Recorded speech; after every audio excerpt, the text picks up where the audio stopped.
बहन भाई तो मिलते रहेंगे, इसमें कौन, भाई और बहन का रिश्ता सदैव रहेगा, उसमें कोई, और इस काम को हमारी पार्टी की सरकार आगे बढ़ाएगी।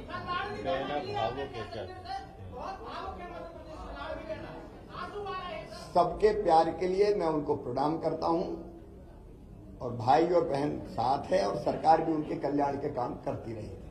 पार्टी के कार्यकर्ता के नाते, समर्पित कार्यकर्ता के नाते मैंने सदैव कहा, भारतीय जनता पार्टी मिशन है मेरे लिए, राष्ट्रीय पुनर्निर्माण का, जनता के कल्याण का, दरिद्र नारायण की सेवा का।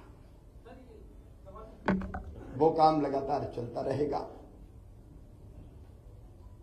मैं अंत में इतना ही कहता हूं कि मुख्यमंत्री रहते हुए भी जनता से मेरे रिश्ते कभी मुख्यमंत्री और जनता के नहीं रहे, परिवार के रिश्ते रहे हैं।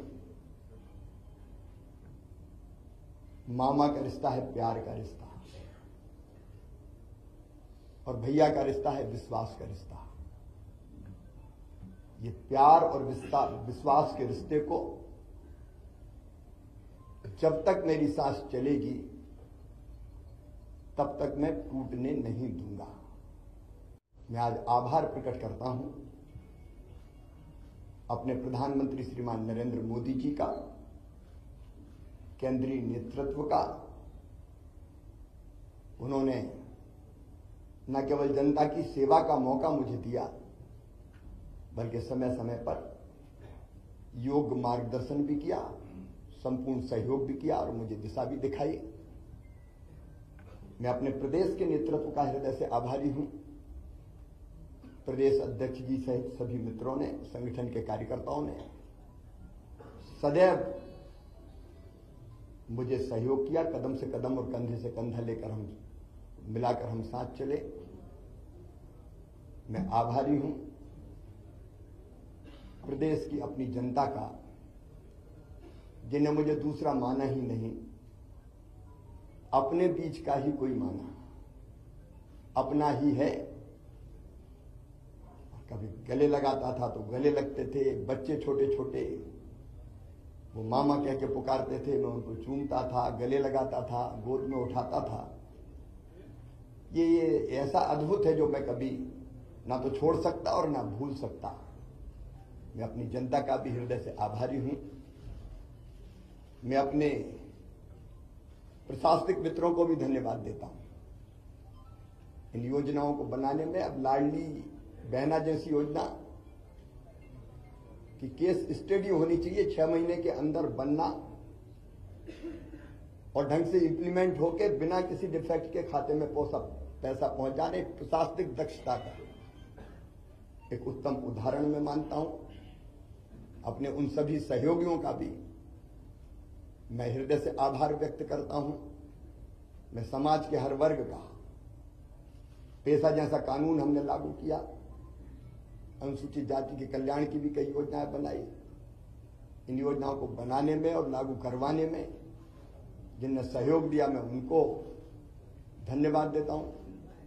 मेरे मंत्रिमंडल के सभी सहयोगियों को, क्योंकि उनके सहयोग के बिना मैं ठीक से काम नहीं कर पाता, उन सभी सहयोगियों को भी मैं हृदय से धन्यवाद देता हूं। इस काम में सीएम हाउस से लेके और जिलों तक जो साथी मेरे साथ जुटे रहे, उनको मैं बारंबार धन्यवाद देता हूं।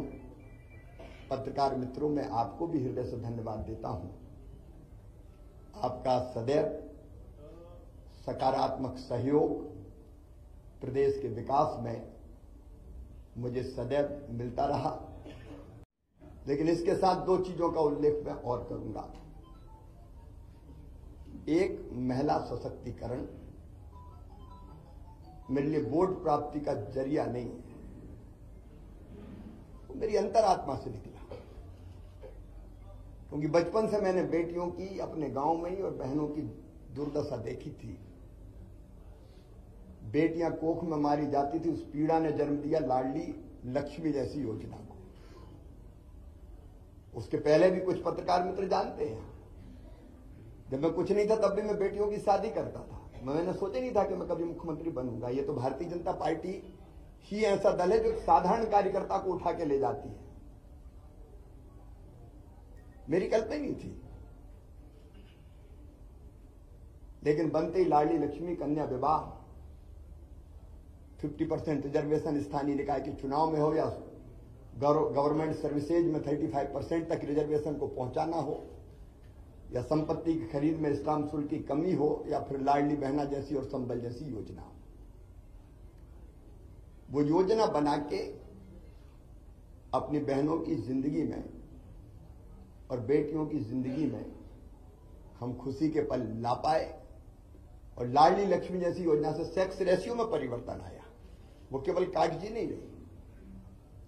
और जब 2017 में मैंने आहार अनुदान योजना शुरू की थी बेगा भारिया शहरिया बहनों की, और जब पोषण का स्तर सुधरा तो वो लाडली बहना की आधार अगर बनी तो वो योजना बनी, और उसके कारण भी बहनों की जिंदगी में जो परिवर्तन आया वो अद्भुत है।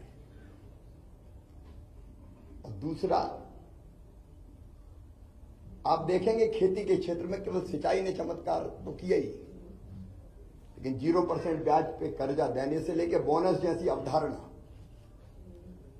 लाभकारी मूल्य देने के लिए हमने शुरू की, और किसानों के लिए भी हम काफी काम कर पाए। गरीबों के लिए मैं एक एक योजना का नाम नहीं दूंगा, लेकिन अनेकों कल्याणकारी योजनाएं, और पिछला जो कार्यकाल अभी जो गुजरा है, ये तो कोविड के दौरान 2 साल तो कोविड रहा, 1.25 साल ही हम ढंग से काम कर पाए। और कोविड में भी मैं एक चीज मुझे रोमांचित करती है, जब मजदूर पैदल आ रहे थे अपने सर पे गठरियां रख के, तो मेरी अंतरात्मा ने कहा कि मध्य प्रदेश की धरती पर कोई मजदूर पैदल नहीं चलना चाहिए। वो कठिन समय था, बसें लगाना और लोग नियुक्त करना, कर्मचारी अधिकारी, लेकिन हमने मध्य प्रदेश की धरती पर फिर मजदूरों को पैदल नहीं चलने दिया। सीएम राइज स्कूल में मानता हूं अस्पताल में जन्म लिया इस योजना ने, जब मैं भर्ती था कोविड में खुद।